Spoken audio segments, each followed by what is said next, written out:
திமுக கூட்டணியில ஏற்கனவே கூட்டணி கட்சிகளுக்கு கொடுத்த தொகுதிகளை விட கம்மியா குறைச்சிக்குங்க அப்படின்னு சொல்றதா? சொல்றதான்னு முஸ்லிம் எல்லாருக்கும் சொல்லி பீதியை கிளப்பிடாதீங்க. முஸ்லீம் லீக் இப்ப நேத்து மதிமுக எங்க கிட்ட எல்லாம் அப்படி கேட்கலன்ட்டு அப்பாடா அப்படின்னு ஒருத்தர் நெஞ்ச பிடிச்சாரு. எல்லாருக்கிட்டையும் கேட்க மாட்டாங்க. ஆனா ஒரு மெசேஜ் மறைமுகமா சொன்னாங்க. பேச்சுவார்த்தை நடக்கிறப்ப வெளியே வந்து எல்லாத்தையும் சொல்லிட மாட்டாங்க.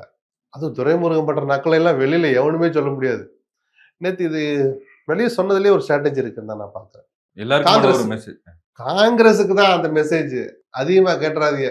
உங்களுக்கு குறைக்காம பண்ணா பாத்துக்கிறோம் அப்படிங்கிற மாதிரி தான் நான் இல்ல அத காங்கிரஸ் புரிஞ்சுக்க ஓரளவுக்கு முடியும். ஃபைனல் ஆயிருச்சுன்றதெல்லாம் வருதே சார், செய்திகள் வருது. எல்லா செய்தியும் 2 வந்துகிட்டு இருக்கு. ராஜ்யசபா சீட் கேட்டாங்க. 2 27. கேட்கறதுக்கு கொஞ்சமாவது இது வேண்டாமா? அப்போ அப்படின்னா இந்த ஆட்டை எப்படி கலைக்கிறதுன்னு பார்க்குறாளோன்னு தான் நம்ம நினைக்க தோணுது. 2 குடுக்க முடியுமா முதல்ல? கடந்த சட்டமன்ற தேர்தலின் ஒப்பந்தத்தின் போது எழுதப்படாமலேயே ஒரு இடம் குடுக்கறதா ஒத்துட்டாங்க. அது ஒரு சின்ன கம்யூனிகேஷன் கேப். அது ஸ்டாலின் கவனத்துக்கு அது போகல.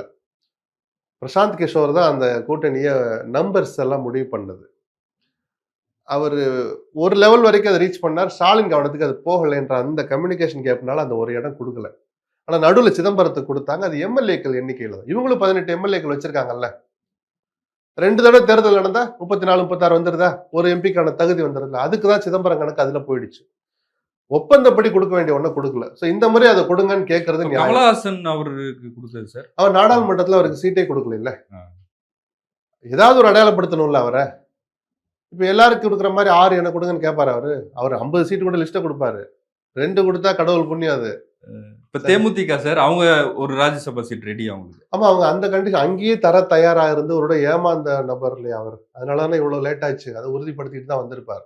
இப்போ தேமுதிகவுக்கு எத்தன குடுத்தாலும், எனக்கு தெரிஞ்சு அது முழுக்க முழுக்க திமுக தான் குடுக்கணும். வேற யார்ல இருந்து பெருசா இப்போ முஸ்லீம் லீக்ல இருந்து கேட்டாங்களே ஒண்ண, அத எடுத்து தமிமுன் அன்சாரிக்கு தான் குடுக்க போறாங்க. புதுசா அவர் வந்திருக்கிறாரு. சோ அத எடுத்து நாங்க போட்டியிடுறோம்னு அவங்க சொல்ல போறதில்ல. அதுல ஒரு லாஜிக் இருக்கு, ஜஸ்டிபிகேஷன் இருக்கு. மற்ற எல்லார்ட்டயும் கை வச்சா என்னப்பா அது நான் பேச்சுவார்த்தைக்கு கூட வரலப்பா 2 நாள் தள்ளி போடுங்கப்பா இடதுசாரி எல்லாம். போனா உன்ன குறைக்க சொல்றாங்கன்னு. எவ்வளவு நாளைக்கு தள்ளி போட முடியும்? நம்ம சிரிக்கிறோம். இல்ல எந்த சார், ஒரு மீம் போட்டிருந்தாங்க.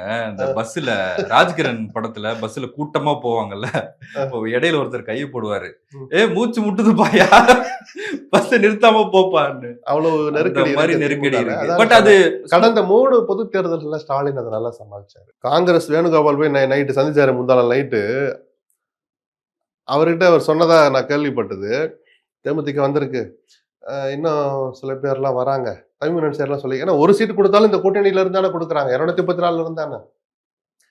மேலும் சிலர் வரப்போறாங்கன்னு ஒரு வார்த்தைய போட்டிருக்காரு. பக்கத்துல இருந்த கனிமொழிக்கு என்னாச்சுன்னு தெரியல. அவங்க எப்படி தாங்கிக்கிட்டாங்க? இன்னும் யாரு எங்க சீட் இருக்குன்னு.